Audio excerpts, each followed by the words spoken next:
Water flows down. That is the first thing they teach you in primary school science class, Abi. Gravity. What goes up must come down. It is a law of nature. It is physics. But what if I told you that is a lie? What if I told you that right here in Nigeria, deep inside a forest where your Google Maps cannot reach, there is a place where nature is broken? Look at me well. I am not here to tell you fairy tales.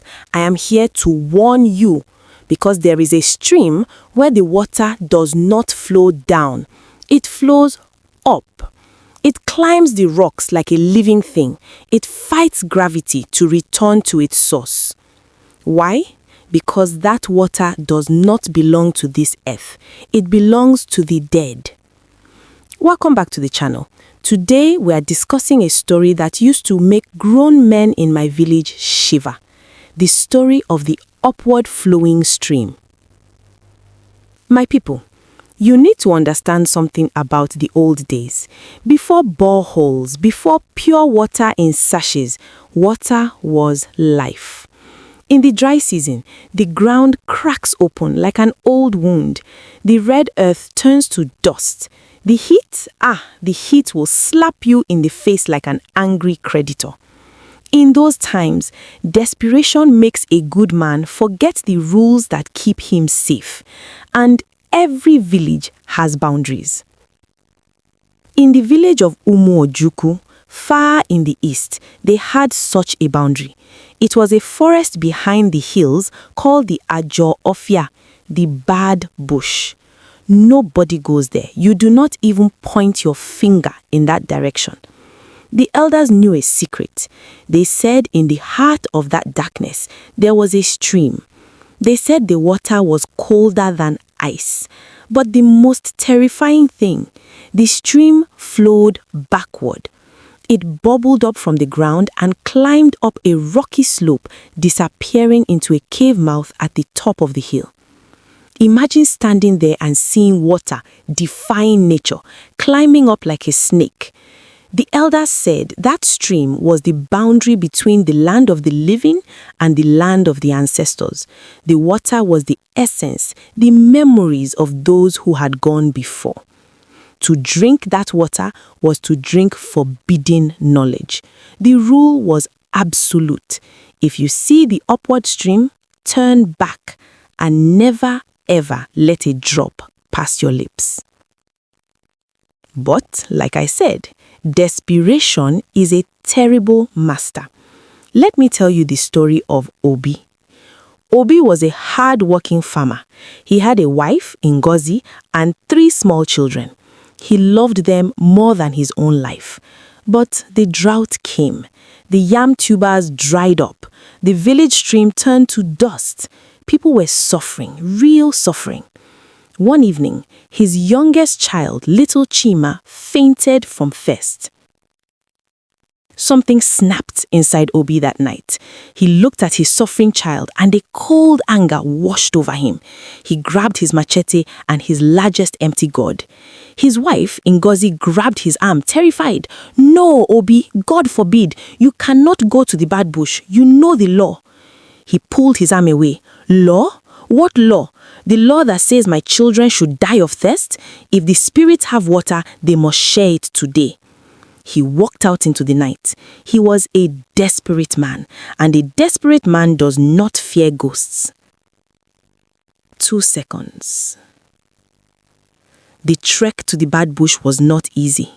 The night seemed darker there. The usual sounds of the crickets and frogs faded away. It became silent, a heavy, oppressive silence. He walked for hours. Finally, past midnight, he heard it. It wasn't the roar of a waterfall. It was a soft, bubbling sound, like a pot boiling gently. He pushed through the bushes and stepped into a clearing. And there it was. The moonlight illuminated the most unnatural sight Obi had ever seen. It was a steep, rocky slope. At the bottom, a pool of water. And from that pool, a thick stream of water was flowing up. It did not splash. It moved smoothly like thick oil, clinging to the rocks, sliding upward against gravity, disappearing into a dark cave mouth at the top of the hill. Your brain screams at you that this is not possible. The air around the stream was freezing cold. He could see his breath fogging in the air. Every instinct screamed at him, "Run!" But he looked at the water in the pool at the bottom. It was crystal clear. It sparkled in the moonlight. His throat burned for thirst. He took a step forward. He knelt beside the pool. He dipped the gourd into the water. He should have just taken the gourd and run, but the temptation was too great.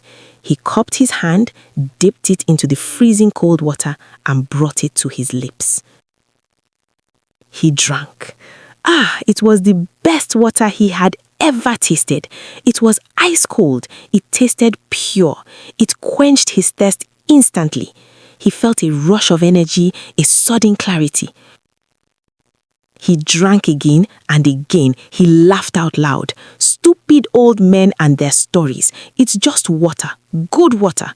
He stood up and turned to leave. He felt triumphant. He thought he had won. But the nightmare did not begin immediately. The spirits are patient. It started subtly. Later that day, Obi was sitting outside. It was perfectly quiet, but Obi heard a whisper. It was faint, like someone talking 2 rooms away. He looked around. Nobody was there. Then he heard it again. He dared to take. Thief. Our essence.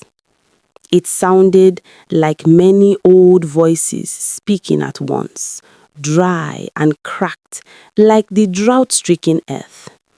By evening, the whispers were conversations. And the terrifying thing was, he started to recognize some of them. He heard the voice of his grandfather, who died 10 years ago. He wasn't just hearing noise. He was hearing the ancestors. Remember, that water is the essence, the memories of those who have gone before.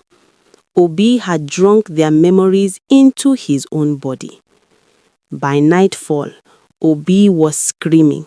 He ran out of his hut, clutching his head. The noise was deafening inside his skull.